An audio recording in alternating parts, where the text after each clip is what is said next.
Flannan Isles mystery.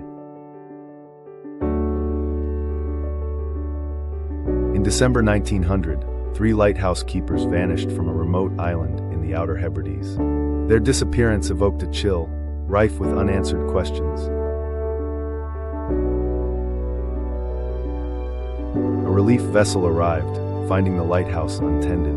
The door was unlocked, and the table was set for a meal, yet the 3 men were nowhere in sight. Upon investigation, a logbook was discovered. Entries described strange occurrences, violent storms, feeling watched, unsettling sounds in the night. No evidence of where the keepers went emerged. Some speculated they were swept away by rogue waves or abducted by unknown forces. To this day, no trace of the keepers has been found. The sea, ruthless and enigmatic, holds its secrets. The story remains an unwritten chapter in maritime history, echoing whispers that travel with the wind.